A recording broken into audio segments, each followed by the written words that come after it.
კვლავ მოგესალმებით Access of Truth-ში. დღეს დავიწყებთ ერთ-ერთ ყველაზე მნიშვნელოვან ამბავს, რომელიც ამ გადაცემაში გამიმჟღავნებია. ვინ დგას სინამდვილეში იმ აკვიატებული ცილის წამებლური კამპანიის უკან, რომელიც ცდილობს გაანადგუროს აშშ-სა და ისრაელის პარტნიორობა. ორი ვირუსული ანტიისრაელური ცილისწამება ისრაელის წინააღმდეგ. ორივე ერთი და იმავე ინსტიტუტიდან მომდინარე. ორივე იგივე ქსელებით გავრცელებული და ორივე თითქოს შემთხვევით ემსახურება ირანის ისლამური რესპუბლიკის იმავე სტრატეგიულ ინტერესს. ისინი ცდილობენ დაარწმუნონ ამერიკელები, რომ ისრაელმა ფარულად მიითვისა მათი ქვეყანა. ეხლა ნება მომეცით დავძინო, რომ მიუხედავად იმისა, რომ ჩვენ არ გვაქვს პირდაპირ მტკიცებულება, რომ ბრძანება პირდაპირ თეირანიდან მოვიდა, ჩვენ გვაქვს ეს სქემა, დროის დამთხვევა, ქსელი, გამაძლიერებლები და ის ადამიანები, ვინც სარგებელს იღებენ. რომელ ეტაპზე იწყებს დამთხვევა ახსნის როლს? პირველი ცილისწამება, რაზეც დარწმუნებული ვარ უკვე ხსმენიათ, იყო ის, რომ ისრაელი ფარულად უხდის ინფლუენსერებს $7,000 თითა პოსტში, რათა ისრაელის პოპულარიზაცია მოახდინონ. მეორე ცილისწამება, რომელიც ამ კვირაში ზუსტად იმავე პლატფორმამ გაავრცელა, არის ის, რომ კონგრესი ჩუმად აერთიანებს შეერთებული შტატების სამხედრო ძალებს ისრაელის თავდაცვის ძალებთან. ორივე აშკარად მცდარია. ორივე განზრახ დამახინჯება. ორივე სპეციალურად ვირუსულად გავრცელებისთვის შეიქმნა. და ორივე ზუსტად იმავე ანტიისრაელელი აქტივისტების ჯგუფმა აიტაცა, რომლებიც რატომღაც ყოველთვის იმავე მესიჯებს იმეორებენ, რაც თეირანს აძლევს ხელს. და აი მთავარი მომენტი. ორივე ბრუნდება თავდაპირველ წყაროზე, რომელიც არის Responsible Statecraft. ეს კი Queen's ინსტიტუტის ოფიციალური გამოცემაა. ეს ანალიტიკური ცენტრი თანა დააფუძნა ტრიტა პარსიმ, რომელიც ასევე არის ახლა უკვე დისკრედიტებული ეროვნული ირანულ-ამერიკული საბჭოს, NAIAC-ის თანადამაარსებელი. ეხლა ტრიტა ვაშინგტონში მუდმივად წარმოჩენილია, როგორც თითქოს სანდო ირანის ექსპერტი. მაგრამ წლების განმავლობაში მას და NAIAC-ს სერიოზული ბრალდებები წაუკანეს იმაში, რომ ისინი თავად თანამშრომლობენ რეჟიმთან, ოფიციალურად თუ არაოფიციალურად. და არსებობს ბრალდებები, რომ ისინი ამერიკის მიწაზე პრო-რეჟიმულ ლობისტებად მოქმედებენ. NAIAC არის ორგანიზაცია, რომელსაც ირანულ-ამერიკული საზოგადოება სრულიად სძულს. და ისინი მუდმივად იცავენ პოზიციებს, რომლებიც ყოველთვის, როგორც ჩანს, ისლამური რეჟიმის ხელისუფლებაში დარჩენას აძლევს ხელს. რა მოსახერხებელია? დღესდღეობით ყველა საკითხზე თქვენ ნახავთ ტრიტა პარსის სოციალურ მედიაში, რომელიც ზუსტად იმავე შეთქმულებებს იმეორებს, რასაც თავად ისლამური რესპუბლიკა ავრცელებს. ზეწოლა რეჟიმზე ცუდია. ისრაელი და AIPAC-ი არიან პრობლემა. ამერიკას ომში ისრაელი ითრევს. და პასუხი, რა თქმა უნდა, ყოველთვის მეტ დათმობაში მდგომარეობს ტერორისტული რეჟიმისთვის, რომელსაც სიკვდილი ამერიკას სკანდირებს. ეხლა ამ ეკოსისტემამ ორი ვირუსული ანტისემიტური შეთქმულების თეორია წარმოშვა. ორი ყვერუს ყველაზე ვირუსული ბოლო წლის განმავლობაში. მოდით დავითხოთ ახალით. ამ კვირაში Responsible Statecraft-მა განაცხადა, რომ კონგრესი ჩუმად ცდილობს შეერთებული შტატებისა და ისრაელის სამხედროების ინტეგრაციას.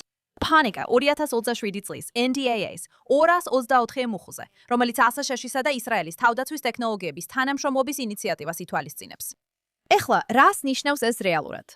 ეს ნიშნავს უფრო ღრმა ერთობლივ კვლევასა და განვითარებას, მათ შორის თავდაცვის ტექნოლოგიებზე, კიბერუსაფრთხოებაზე, ხელოვნურ ინტელექტზე, დრონების საწინააღმდეგო შესაძლებლობებსა და სარაკეტო თავდაცვაზე თანამშრომლობას. მაგრამ მათ არ სურთ ასე წარმოაჩინონ ეს. არც იმას ახსენებენ, რომ აშშ-ში მსგავსი შეთანხმებები აქვს სხვა მოკავშირეებთან კვლევისა და ვისა და განვითარების სხვადასხვა სფეროში. ისინი ამას ისე წარმოაჩენენ, თითქოს ისრაელის თავდაცვის ძალები პენტაგონში უნდა შეევიდნენ, პაროლები აიღონ და აშშ-ში სამხედრო ძალებს თელ-ავივიდან მართავდნენ. და სწორედ ეს არის მათი ხრიკი. ისინი არ ლობირებენ ამ კანონპროექტის წინააღმდეგ. ისინი conspiracy theories იგონებენ, სადაც პარტნიორობა, რომელიც რეალურად სიცოცხლეებს გადაარჩენს, რაღაცნაირად აშშ-ს სამხედრო ძალების კონტროლში გადადის. და რა თქმა უნდა, ის ფაქტი, რომ ამაზე პოლიტიკური კონსენსუსია, არ ნიშნავს, რომ ეს რეალურად ამერიკის საუკეთესო ინტერესებშია. არა, ესეც კონსპირაცია, სადაც AIPAC-ი ამერიკის მთავრობის კონტროლის მთავარი ფაქტორია. ეხლა, ეს იგივე anti-AIPAC ობსესია, რომელსაც ისევ და ისევ ხედავთ ისეთი გაცოფებული გიჟებისგან, როგორიც არიან Cenk Uygur და Marjorie Taylor Greene, რომ AIPAC-ი არის ორგანიზაცია, რომელიც აკონტროლებს და მანიპულირებს აშშ-ს კონგრესს. რეალურად AIPAC-ი ამერიკული ორგანიზაცია. ის შედგება ამერიკელი მოქალაქეებისგან და სრულად ფინანსდება ამერიკული ფულით. ასე რომ, როცა კონგრესის სურს გააღრმავოს კვლევა და განვითარება ისრაელთან ერთად, ეს არ ნიშნავს, რომ ისრაელის თავდაცვის ძალები იპრობენ აშშ-ს სამხედროებს, ან AIPAC-ი ყიდულობს კონგრესს. ეს ნიშნავს, რომ ამერიკა თანამშრომლობს ერთ-ერთ ყველაზე განვითარებულ, გამოცდილ და ბრძოლაში გამოცდილ მოკავშირესთან, რომელიც ყავს. ამასობაში, როგორც კი Responsible Statecraft-მა გამოაკვაკნა ეს სტატია, რამდენიმე საათში Al Jazeera და Al Jazeera RT-მაც აიტაცეს იგი. ისეთი ანტიისრაელური აქტივისტური ჯგუფები, როგორიცაა კოდბინგი, დაიწყეს გაფრთხილება აშშ-სა და ისრაელის სამხედროების გაერთიანების შესახებ. ცნობილი ანტიისრაელური ფიგურები თომას მასიდან და ბილ ზერიანამდე და ყველა ის ადამიანი, ვინც არასდროს უშვებს შანსს, რომ დაძაბოს ურთიერთობა აშშ-სა და ისრაელს შორის, დაიწყეს პოსტები იმაზე, თითქოს ისრაელი იპყრობს აშშ-ს სამხედროებს. ყველა მათგანი აქტიურად წერდა ამ ბოლო უსამართლობაზე. თითქოს ისრაელი იპყრობს აშშ-ს სამხედროებს. და ეს გვაბრუნებს პირველ ცილის დამებასთან. გახსოვთ ის ვირუსული მტკიცება, თითქოს ისრაელი ინფლუენსერებს თითო პოსტში $7,000 უხდიდა. კარგი იქნებოდა. სწორედ ეს წყაროა, ეს ბრალდებაც იმავე წყაროდან მოდის. და აი რა მოხდა სინამდვილეში. იყო საჯაროდ გამოქვეყნებული ფარას რეგისტრირებული ინფლუენსერების კამპანია, რომელიც ისრაელის საგარეო საქმეთა სამინისტროს უკავშირდებოდა Bridges Partners-ისა და Havas Media Group-ის მეშვეობით გერმანიაში. სხვა სიტყვებით რომ ვთქვათ, ეს არ იყო საიდუმლო. ეს იყო რეგისტრირებული და საჯაროდ გამოცხადებული კამპანია ამერიკული კანონმდებლობის მიხედვით. და განცხადებაში მითითებული მიზანი იყო აშშ-სა და ისრაელს შორის კულტურული გაცვლის ხელშეწყობა. ეხლა ეს შეიძლება მოგწონდეთ ან არ მოგწონდეთ. თქვენ შეგიძლიათ ფიქრობდეთ, რომ უცხო ქვეყნების მთავრობებმა უნდა აწარმოონ თუ არა საჯარო დიპლომატიური კამპანიები. ეს ნორმალურია. მაგრამ ნუ გააკეთებთ სახეს, თითქოს ეს რაღაც საიდუმლო კრიმინალური შეთქმულებაა, როცა ეს პირდაპირ აშშ-ს მთავრობაში იყო დარეგისტრირებული ფარას მიხედვით. მამასობაში Queen's-ის ინსტიტუტმა ეს დოკუმენტი ნახა და რაღაც ძალიან საყვარელი გააკეთა. მათ აიღეს კამპანიის საერთო ბიუჯეტი, დაახლოებით $900,000 და გამოაკლეს ის ხარჯი, რაც მათ სურდათ. და შემდეგ მათ ეს თანხა გააყოფინეს აბსურდულად დაბალ შეფასებას, 75-დან 90 პოსტამდე. აი ასე შექმნეს მათ სათაური. თითქოს ისრაელი ინფლუენსერებს თითო პოსტში $7,000 უხდიდა. მაგრამ როცა რეალურად კითხულობ ფარას მასალებს, სურათი სრულიად განსხვავებულია. დოკუმენტში რეალურად წერია, რომ თითო ინფლუენსერმა თვეში 25-დან 30 პოსტამდე უნდა გამოაქვეყნოს 5 თვის განმავლობაში. ეს ნიშნავს, რომ თითო პოსტის ღირებულება $220-დან $440-მდე იქნებოდა. საკმაოდ განსხვავდება $7,000-ისგან. ეხლა აშკარაა, რომ ეს იყო ბოროტი განზრახვით გაკეთებული მცდელობა, რათა ისრაელის მხარდამჭერები აგენტებად წარმოეჩინათ. და ამასთანავე ებრაელთა არალოიალობის შესახებ კონსპირაციები და თემები ამერიკულ მთავარ დისკუსიაში გაეზარდათ. ეს პირდაპირ ირანის ისლამური რესპუბლიკისა და ხომეინისტური იდეოლოგიის პირველი დღის წესრიგის საკითხია. სამწუხაროდ, ისინი ძალიან წარმატებულები იყვნენ ისეთი ადამიანების წყალობით, როგორიცაა ტრიტა პარსი. ის $7,000 ტყუილი სოციალურ მედიაში სწრაფად გავრცელდა. ის გამოიყენება როგორც იარაღი, რათა გააჩუმონ ან უგულებელყონ ებრაული ხმები, რომლებიც მიუთითებენ მთელ მსოფლიოში გავრცელებულ ანტისემიტიზმზე. უკვე ხედავთ ამ კანონზომიერებას. ჯერ ამერიკელებს ეტყვიან, რომ ისრაელის მხარდამჭერი ხმები ფარულად ანაზღაურებადი აგენტები არიან, რათა დააკნინონ ცნობილი პიროვნებები. შემდეგ ისინი ავრცელებენ მტკიცებებს, რომ აიპაკი უცხოური ლობია, რომელიც შანტაჟითა და კონტროლით აიძულებს კონგრესს დაარტყას აშშ-სა და ისრაელის კავშირს. და შემდეგ საზოგადოებას ეუბნებიან, რომ ისრაელთან თავდაცვითი თანამშრომლობა ნიშნავს, თითქოს ისრაელის თავდაცვის ძალები აშშ-ის არმიასთან ერთიანდებიან, რათა ამერიკელები შეაშინონ და დააჯერონ, რომ ისრაელი ცდილობს აშშ-ის სამხედრო ძალების კონტროლს და უნდობლობა დათესონ. მიზანი აშკარაა. ამერიკელს უნერგავენ პარანოიას და აჯერებენ, რომ ისრაელი მათ ფულს იპარავს, ყიდულობს მათ ინფლუენსერებს, აკონტროლებს მათ პოლიტიკოსებს და ახლა უკვე მათ სამხედრო ძალებსაც იპყრობს. აბა, ვის აძლევს სარგებელს ეს კამპანიები? სარგებელს იღებს ამერიკა, როცა ასუსტებს თავის ყველაზე მნიშვნელოვან მოკავშირეს ახლო აღმოსავლეთში. მაშინ, როცა ისლამური რეჟიმი ამავე დროს აფართოებს თავის პროქსი ქსელებს, აღადგენს სარაკეტო პროგრამებს და ცდილობს გადაურჩეს მართლაც ისტორიულ ლეგიტიმურობის კრიზისს. არა. სარგებელს იღებს ისრაელი იმით, რომ ამერიკელები ფიქრობენ, თითქოს მათი ქვეყანა აიდებმა მიითვისა. ცხადია არა. აბა, ვის აძლევს სარგებელს ეს ყველაფერი? ისლამური რესპუბლიკა იღებს სარგებელს. შეიძლება თეირანს არ დაუწერია ეს სათაური, მაგრამ თეირანი უკეთეს ვერ დაწერდა. ეს საჭიროებს გამოძიებას. კონგრესმა უნდა იკითხოს, ვინ აფინანსებს ამ სისტემას, ვინ აძლიერებს მას, ვინ კოორდინირებს ვისთან. რატომ იწვება იგივე მტკიცებები ყოველთვის ერთსა და იმავე ადგილებში? ვრცელდება ერთსა და იმავე ქსელებში და ემსახურება ისლამური რეჟიმის იმავე სტრატეგიულ ინტერესებს. მითები არ საიდან არ ჩნდება. ისინი მოდიან კონკრეტული წყაროდან, რომ შედეგი იგივეა, იქნება ეს ბრძანება პირდაპირ თეირანიდან მოსული, თუ უბრალოდ რეჟიმის მეგობრული მანქანაა, რომელიც აკეთებს იმას, რაც რეჟიმს სჭირდება. აშშ-სა და ისრაელის ალიანსი მიზანმიმართულად არის შეტევის ობიექტი და ისინი, ვინც ამას აკეთებენ, იმედოვნებენ, რომ ამას ვერ შეამჩნევთ. და ეს იდეალურად მოგვიყვანს კატარში, გჯერათ თუ არა. ამ კვირაში ISJP-ის ახალმა ანგარიშმა გამოავლინა, რომ კატარმა 17 წლის განმავლობაში დახარჯა $65 მილიონ-ზე მეტი ამერიკული საგანმანათლებლო სისტემის ისრაელის წინააღმდეგ კონკრეტულად გავლენის მოსახდენად. კონკრეტულად. ეხლა ვსაუბრობთ სკოლებზე, უნივერსიტეტებზე, მასწავლებელთა გადამზადების პროგრამებზე, ეროვნულ საგანმანათლებლო ქსელებზე, სასწავლო გეგმებზე. იმ არხზე, რომელიც განსაზღვრავს, რას ასწავლიან ამერიკელ ბავშვებსა და სტუდენტებს ისრაელზე, ახლო აღმოსავლეთზე, ტერორიზმზე და რა თქმა უნდა, მუსლიმთა საძმოზე. და ეს ერთეული შემთხვევა არ არის. კატარი ამერიკული უნივერსიტეტების ერთ-ერთი ყველაზე დიდი უცხოელი დამფინანსებელია. როგორც ფედერალური განცხადებები აჩვენებს, კატარი იყო ამერიკული უნივერსიტეტებისთვის ანგარიშგასაწევის საჩუქრებისა და კონტრაქტების მთავარი უცხოური წყარო. 2025 წელს მხოლოდ იმ წელს 1.1 მილიარდ დოლარზე მეტი თანხით. სხვა ანალიზების მიხედვით, კატარის საერთო წვლილი აშშ-ში უმაღლეს განათლებაში დაახლოებით 6.6 მილიარდ დოლარს შეადგენს. და მაინც უნდა ვიძმუნოთ ეს. ამას არანაირი გავლენა არ აქვს, არანაირი ზეგავლენა კამპუსის კულტურაზე, ახლო აღმოსავლეთის კვლევებზე, არანაირი გავლენა იმაზე, თუ როგორ ხდება ისრაელის დემონიზაცია, არანაირი გავლენა იმაზე, თუ როგორ რომანტიზდება ისლამისტური მოძრაობები ამ ინსტიტუტებში, რომლებიც ამერიკის მომავალ ლიდერებს ზრდიან. გეთანხმებით? და შემდეგ არის ვაშინგტონი. მას შემდეგ, რაც დონალდ ტრამპი პირველად აირჩიეს 2016 წელს, კატარმა თითქმის 250 მილიონ დოლარზე მეტი დახარჯა ფარაში რეგისტრირებულ ლობისტურ და საზოგადოებასთან ურთიერთობის ფირმებზე. სულ 88 ფირმა. და 2021 წლის იანვრიდან 2025 წლის ივნისამდე კატარის აგენტებმა განაცხადეს 627 პირადი შეხვედრის შესახებ ამერიკის შეერთებულ შტატებში პოლიტიკურ კონტაქტებთან, რაც მეტია ვიდრე მსოფლიოს ნებისმიერ სხვა ქვეყანას. ამიტომ, მაშინ როცა ინტერნეტში გაცოფებული გიჟები ყვირიან AIPAC-ზე, ამერიკულ ორგანიზაციაზე, რომელიც ამერიკელების მიერ ფინანსდება, კატარი ასობით მილიონ დოლარს ხარჯავს ლობისტებზე, PR-ის ფირმებზე, უნივერსიტეტებზე, საგანმანათლებლო ქსელებზე და ვაშინგტონში გავლენიან წრეებთან კავშირებზე და კიდევ არის თვითმფრინავი. კატარის სამეფო ოჯახმა ტრამპის ადმინისტრაციას შესთავაზა ძვირადღირებული Boeing 747, რომლის ღირებულება ასობით მილიონ დოლარს შეადგენს, დროებითი Air Force One-ის სახით გამოსაყენებლად. ეს არის უცხო ქვეყანა, რომელიც მასპინძლობს ჰამას. აფინანსებს ალ-ჯაზირას და ასხამს ფულს ამერიკულ განათლებასა და ვაშინგტონის გავლენის ქსელებში. სთავაზობს შეერთებული შტატების პრეზიდენტს მფრინავ სასახლეს. და ჩვენ უნდა ვითამაშოთ თითქოს ეს უბრალოდ გულუხვი პატარა საჩუქარია. კატარი მასპინძლობს თამას, ჰამას. კატარი აფინანსებს გავლენის ოპერაციებს დასავლეთში. კატარი აფინანსებს მედიის ეკოსისტემებს, რომლებიც დემონიზებენ ისრაელსა და ებრაელებს. კატარი მილიარდებს დებს ამერიკულ უნივერსიტეტებში. ისინი ერთდროულად არიან როგორც ცეცხლის დამთები, ასევე მეხანძრე. ირანის ისლამური რესპუბლიკა ცდილობს პროპაგანდისა და დესტაბილიზაციის გზით დაანგრიოს აშშ-სა და ისრაელის ალიანსი. კატარი ცდილობს იყიდოს გზა ამერიკელი ხალხის გონებაში, ამერიკულ საკლასო ოთახში და ამერიკის პოლიტიკურ სისტემაში. ორივე ეს ანტიამერიკული გავლენის ოპერაცია და ამერიკელებმა უნდა გამოიღვიძონ, სანამ ძალიან გვიან არ არის. და სანამ გავაგრძელებთ, მინდა კიდევ ერთი რამ თქვა ამ მოლაპარაკებებზე, რომლებიც მიმდინარეობს ისლამურ რესპუბლიკასთან. რადგან მნიშვნელოვანია გავიაზროთ, რომ ამ მოლაპარაკებების უკან დგომი მთელი ლოგიკა არასწორია.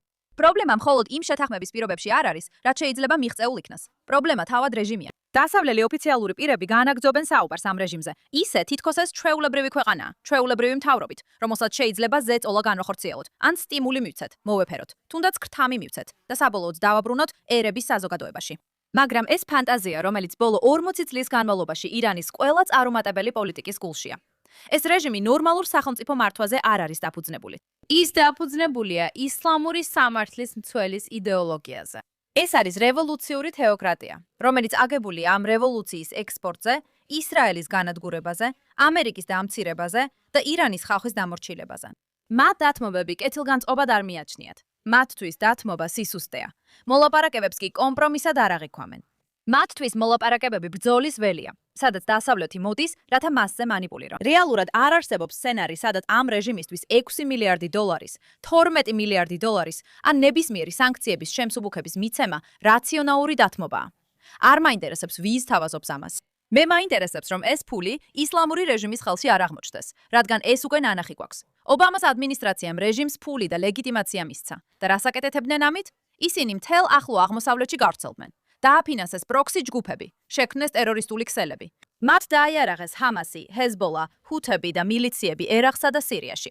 მათ შექმნეს რეგიონული სტრუქტურა, რომელმაც მიგვიყვანა 7 ოქტომბრამდე. მაშ, რატომ ვიმეორებთ ამას ისევ? და ბირთვულ საკითხზეც კი გზამილები აბსურდულია.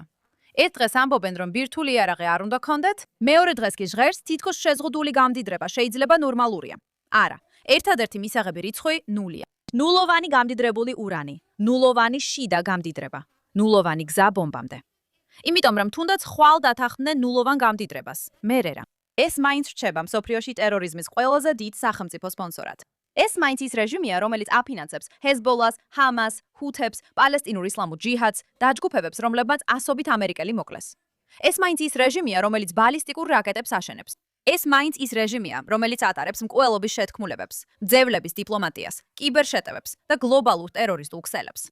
ეს არის რეჟიმი, რომელიც ირანელებს კიდებს, დემონსტრანტებს ქუჩაში ესვრის, ქალებს აწამებს და საკუთარ მოქალაქეებს სიკვდილით სჯის თავისუფლების მოთხოვნისთვის. მაშ, რატომ უნდა იყოს სანქციების შემსუბუქება განხილვის საგანი? ეს მოლაპარაკებები არ წყვეტს ტერორიზმის დაფინანსებას მეშვეობით. ისინი არ წყვეტენ ბალისტიკური რაკეტების წარმოებას. ისინი არ წყვეტენ ძევლების აყვანას. ისინი არ წყვეტენ რეჟიმის ომს რეგიონთან და არც რეჟიმის ომს ამერიკასთან. და რაც ყველაზე მთავარია, ისინი არ წყვეტენ მთავარ საკითხს, რაც ირანის ხალხია. რადგან ირანის ხალხი არ სთხოვს დასავლეთს, რომ გადაარჩინოს რეჟიმი კიდევ ერთი შეთანხმებით. ისინი ათასობით არ იღუპებიან ქუჩებში იმისთვის, რომ რომელიმე დასავლელი დიპლომატი მივიდეს, ხელი ჩამოართვას მათ მჩაგვრელებს და ამას მშვიდობა დაარქვას. სტივ ვიტკოფი. ისინი ითხოვენ არალეგიტიმური ტერორისტული დიქტატურის დასრულებას. ამიტომ იმის ნაცვლად, რომ მოусმინონ მათ, საერთაშორისო საზოგადოება ისევ შეპყრობილია იმ რეჟიმის მხარდაჭერით, რომლისგანაც ირანელები სასოწარკვეთილებით ცდილობენ გაქცევას. გამოიღვიძეთ. ისლამურ რესპუბლიკასთან კარგი შეთანხმება არ არსებობს. არ არსებობს ვერსია, სადაც მსოფლიო შეძლებს კომეინისტური ტერორის რეჟიმის მოსყიდვას და მის შვეიცარიად გადაქცევას. მხოლოდ ერთი მისაღები შედეგია. რეჟიმის ბირთვული პროგრამის, მისი ტერორისტული ქსელის, სარაკეტო პროგრამისა და ირანელ ხალხზე მისი კონტროლის სრული დამარცხება. არანაირი გამდიდრება, არანაირი სანქციების შემსუბუქება, არანაირი ლეგიტიმაცია და არანაირი შეთანხმება ისლამურ რესპუბლიკასთან. ეხლა გადავდივართ ამ კვირის კარგზე, ცუდზე და უშნოზე. დავიწყოთ ცუდ ამბავს, რადგან ყოველთვის გვიყვარს დადებით ნოტაზე დასრულება. კიდევ ერთი საზიზღარი ანტისემიტური შემთხვევა ევროპაში, ამჯერად ბარსელონაში, სადაც ებრაელი ქალი და მისი პარტნიორი გააგდეს სპადან, რადგან მას დავითის ვარსკვლავის ელსაბა მიეკეთა. დიახ, დავითის ვარსკვლავი. ვიდეოში შეგიძლიათ ნახოთ, როგორ აცხადებენ სპას თანამშრომლები, რომ მათ პრობლემა აქვს სიონისტებთან, ხოლო ფონზე ხალხი იწებს ხვილს. გაათავისუფლეთ პალესტინა. აბსოლუტურად საზიზღარი სცენა. შეხედეთ მის ნაწილს. სერიოზული ადამიანი. რატო დამისვი ეს კითხვა? იმიტომ რომ არ ვიცი, ვიღაცა მითხრა, რომ შენ აქვს თუ არა ებრაული ვარსკვლავი? იმიტომ რომ მე ვარსკვლავის წინააღმდეგი არ ვარ, სინამდვილეში ადამიანი არ არის. ებრაელი ის არის სიონისტი. ისინი თითქმის ერთი და იგივეა. არა, ნამდვილად არა. არა, მე ამის უფლება მაქვს. არა, ნუ გამრიყავ. იცი რატო? მე ვუყურებ. შენ? მართლა ხურობ. ჩვენ არ ვამართლებთ სიონისტურ გენოციდს, არც ჩვენ. არა. შენაც კი იცი. ჩვენ არ ვამართლებთ შენს თევას, რადგან ეს შენი პოზიცია. რიკორდის ნორფოში. თავისუფლება პალესტინას. მე ხუმრები, ხო? თავისუფლება პალესტინას. უბრალოდ ყველასთვის რომ იყოს ცნობილი. მე მიკეთია ებრაული ვარსკვლავი და მამკითხა, ზიონისტი ვარ თუ არა და ამიტომ ვერ შემიშვეს. მაშ, წადი და თავი დაიტანი. ნახო ისე გამოგო.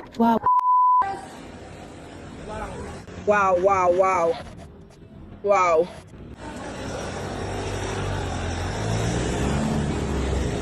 მოგესალმებით ბარსელონაში. ეხლა ქალმა თქვა, რომ მან მოგვიანებით პოლიციაში განცხადება შეიტანა და ვიცი, რომ თავად სპამაც დააგმო ეს შემთხვევა და განაცხადა, რომ ჯგუფს, რომელმაც ეს ღონისძიება ჩაატარა, აღარ ექნება უფლება იქ მსგავსი ღონისძიებები გამართოს. იმედია, ამ აშკარა დისკრიმინაციაზე მეტი გაკეთდება. მაგრამ გულწრფელად რომ თქვა, ეს კიდევ ერთხელ აჩვენებს, რომ როცა ისინი ამბობენ სიონისტი, სინამდვილეში ებრაელს გულისხმობენ. გულისხმობ იმას, რომ ეს ყველაფერი იმიტომ მოხდა, რომ ქალს დავითის ვარსკვლავის ყელსაბა მიეკეთა. ეს არ არის ცალკე სიონისტური სიმბოლო, გარდა იმისა, რომ ეს ებრაული სიმბოლოა. და მე ვიტყოდი, რომ ეს ერთი და იგივეა, ზუსტად ისე, როგორც ვიდეოში მყოფი ქალი ამბობს. მაგრამ ჩვენ ამას არ ხედავთ. ჩვენ ხედავთ, რომ სხვა ადამიანები ცდილობენ ებრაული საზოგადოებისათვის განსაზღვრონ, რა არის და რა არ არის ნებადართული. აიძულებენ ებრაელებს, რომ ამგვარ ტესტებს უპასუხონ თავიანთი შეხედულებების შესახებ. და ეს საზიზღრობაა. გულწრფელად რომ თქვა, ეს აბსოლუტურად საზიზღარია. გულისხმობ, ვერც არ მომიდგენია, რომ სხვა რომელიმე უმცირესობის ჯგუფს მოუთხოვო უარი თქვას საკუთარ სამოქალაქო უფლებების მოძრაობაზე, როგორც პირობა იმისთვის, რომ არ ვიცი, სპაში, ღონისძიებაზე ან რესტორანში შეუშვან. ეს უბრალოდ აბსურდია. ეს რაც ხდება, აბსოლუტურად აბსურდულია. ის უმეცრებისა და დეზინფორმაციის დონე, რაც ამ ადამიანების გონებაშია გამჯდარი, ძირითადად ასე ვთქვათ, პროგრესულ მემარცხენეებში, მაგრამ ასევე პროგრესულ მემარჯვენეებშიც. ეს უკიდურესად შემაშფოთებელია, ძალიან შემაშფოთებელი. მათ დაინახეს ებრაული ვარსკვლავი და გადაწყვიტეს, რომ ის არ იყო მისაღები. და იცით, მნიშვნელოვანია გავიაზროთ, რომ ეს აქტივიზმი არ არის. ასე არ გამოიყურება აქტივიზმი. ეს ნამდვილად არ არის პალესტინის მხარდამჭერის აქციელი. ეს უბრალოდ ძველი, ტრადიციული ებრაელთა სიძულვილია. ასე რომ შემდეგ ჯერზე როცა ვინმე გეტყვით, რომ ეს მხოლოდ ისრაელს ან მხოლოდ სიონისტებს ეხება, აჩვენეთ ეს მათ, რადგან ეს ყველას აჩვენებს, ვინ არიან ეს ადამიანები სინამდვილეში. ეხლა კი მახინჯ ამბავზე გადავდივართ. რთულია დაიჯერო, რომ წინა ამბავი მახინჯი არ იყო, მაგრამ დღეს მსოფლიოში იმდენი სიბინძურია. რა უნდა ვთქვა? Candice Owens-ი და ანა კასპარიანი დასხდნენ და დაახლოებით 90 წუთის განმავლობაში საუბრობდნენ ისეთ გადარეულ ანტიებრაულ სისურელეებზე, რაც კი შეიძლება წარმოიდგინოთ. ნამდვილად არ ვაჭარბებ. გთხოვთ, თავს ამ წამებას ნუ გადააყოლებთ. იქ ძალიან ბევრი კომიკურად სულელური მტკიცება და შეთქმულება იყო, რომლებსაც ისინი ერთმანეთს ამხნევებდნენ. მაგრამ ერთ მომენტში, როცა Candice საუბრობდა იმაზე, რასაც ასე უწოდა რჩეული ხალხი, არა სიონისტები, არა ისრაელელები, არამედ რჩეული ხალხი, მან განაცხადა, რომ ისინი მასობრივად ხოცავენ ბავშვებს დაუსჯელად. ამ დროს კი პასუხად ანა კასპარიან, თანამედროვე ევა ბრაუნი არ შეეწინააღმდეგა. შეხედეთ, რადგან ნახავთ, როგორ ამხნევებენ კონსერვატორები იმას, რაც ხდება ღაზაში და ახლა ლიბანში. და შემდეგ აცხადებენ, რომ სიცოცხლე მხარდამჭერები არიან. დიახ, ეს ერთ-ერთი მთავარი მიზეზი იყო ჩემთვის, როცა ვფიქრობდი, რომ ჩვენ სიცოცხლის მხარდამჭერები ვართ. და მეუბნები, რომ არსებობს გამონაკლისი, რადგან გააქვს რაღაც ერეტიკული თეოლოგია, რომელიც გეუბნება, რომ ეს ყველა წესი, რა თქმა უნდა დავიცვათ. და რა თქმა უნდა ეს სწორია. და ღმერთი იესო ქრისტე. და მე ამბობენ, მაგრამ თუ ეს ისრაელში ხდება, მაშინ შეიძლება. და მე ვფიქრობ, ანუ არსებობს რაღაც შემთხვევითი გამონაკლისი, სადაც შეგვიძლია ბავშვების მასობრივი მკვლელობა, თუ ეს ისრაელში ხდება. რატომ არ მიდის ყველა მასობრივი მკვლელი ისრაელში და აკეთებს იმას, რაც უნდა? ხო, აი ზუსტად ამას ვაკეთებთ აქ. ხალხი აქ მოდის, იმიტომ რომ ბავშვების მასობრივად მოკლა უნდათ. რა თქმა უნდა, Candice. ეხლა მე სპეციალურად ამოვარჩიე ეს კლიპი, რადგან ესეთი ბევრი არსებობს. მაგრამ ეს კონკრეტული იმიტომ, რომ ძალიან ნათლად ჩანს, რომ ეს არ არის ისრაელის კრიტიკა. ეს არ არის პოლიტიკურ საკითხზე უთანხმოება. ეს არის ორი ბოროტი ღვარძლიანი ადამიანი, რომლებიც ერთმანეთს ამხნევებენ ებრაელების წინააღმდეგ საზიზღარი ცილისწამებებით. არა სიონისტების, არამედ ებრაელების წინააღმდეგ. რომ ებრაელებს გონიათ, რომ ისინი სხვებზე მაღლად განან, რომ ებრაელებს ყველაფერი შერჩებათ, რომ ებრაელებს აქვთ განსაკუთრებული იმუნიტეტი მორალისა თუ კანონის წინაშე. მათ სიტყვასიტყვით გვანან მესამე რაიხის რადიო გადაცემას. შეიძლება სრულიად გძულდეთ ისრაელი და მაინც გჯეროდეთ, რომ ეს ქალები სრული სირცხვილია. ცხენის ნალის თეორია კლავად სრულიად დაუმარცხებელია. და ეხლა ბოლოს კარგი ამბავი, ანუ ალბათ კარგი და ცუდიც. ამ კვირაში ჩვენ დავიწყეთ ადრე გამოუქვეყნებელი კადრების ნახვა, რომლებიც ირანში 8 და 9 იანვრის პროტესტებს ასახავს, როცა ირანის ხალხი ქუჩაში გამოვიდა მაშინ, როცა ინტერნეტი გათიშული იყო. ეხლა სანდო წყაროების მიხედვით, იმ პროტესტების დროს რეჟიმმა 20,000-დან 40,000-მდე ირანელი დახოცა. მაგრამ მთელი ომის განმავლობაში ირანის მოსახლეობის ხმა თითქმის არ ისმოდა, რადგან ინტერნეტი გათიშული იყო და ეს იყო თანამედროვე ისტორიის ყველაზე ხანგრძლივი ინტერნეტის ბლოკირება. ეხლა, როცა ინტერნეტი ნაწილობრივ აღდგენილია, თუმცა ძლიერი მეთვალყურეობითა და ფილტრაციით, პირველად ხედავთ კადრებს იმ მოვლენებიდან, რაც მოხდა. და ეს სასიამოვნო კადრები, სადაც ირანის რევოლუციური გვარდია და ბასიჯი ცეცხლს უხსნიან ირანელების მასებს, მაგრამ ასევე ვნახეთ კადრები უსაზღვრო სიმამაცის გამოვლენის შესახებაც. ირანელები სრულად აცნობიერებენ რა ასეთ ქმედებებთან დაკავშირებულ რისკებსა და შედეგებს. მილიონობით გამოვიდნენ ქუჩებში სხვადასხვა ქალაქში, ლომისა და მზის დროშებით და ასევე რეზა პახლავის პოსტერებით. სკანდირებდნენ მის დამბირუნებას. შეხედეთ.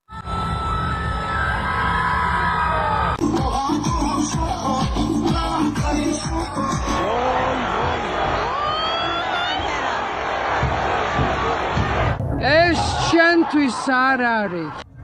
ღმერთმა დამიფაროს მართლა. მაშალა.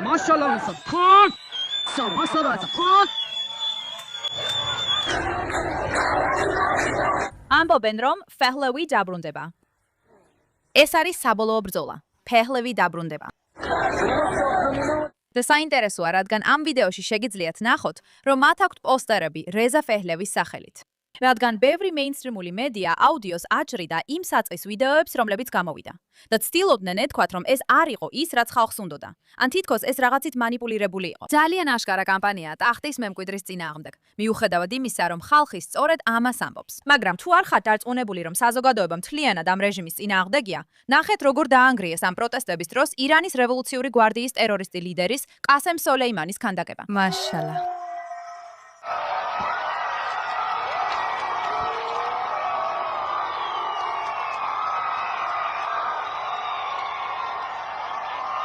ნამდვილად მსურდა, რომ იმ მომენტში იქ ყოფილიყავი.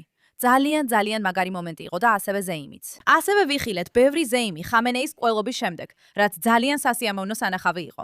თუნდაც დაგვიანებით. მაგრამ მაინც მიუხედავად ამ ყველაფრისა, რაც მანამდე გამოვიდა და რაც ეხლა გამოდის, ვხედავთ, რომ ირანის ხალხის ნებას მუდმივად გადაფარავენ და უგულებელ ყოფენ დასავლელი ელიტები.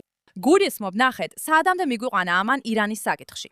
სიგიჯის განსაზღვრება, როცა ერთსა და იმავეს აკეთებ ისევ და გისევ და ელოდები განსხვავებულ შედეგს. ალბათ დროა რეალურად მივაქციოთ ყურადღება იმას, რასაც ირანის ხალხი ითხოვს და შევწყვიტოთ ისეთი გადაწყვეტილებების მოგონება, რომელთა არაეფექტურობაც ნებისმიერ ირანელს კარგად ესმის. ირანი ვენესუელა არ არის. ამ რეჟიმს ვერ მაისცემთ უფლებას გააგრძელოს არსებობა და შემდეგ ელოდოთ, რომ ის სხვანაირად მოიქცევა, მიუხედავად იმისა, რომელი ხამენე იღებს გადაწყვეტილებებს.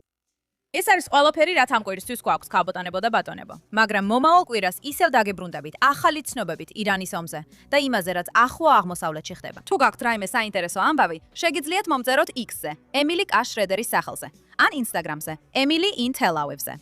მომავალ კვირას ისევ გელოდებით აქ, სიმართლის ღერძზე, JNS-ზე.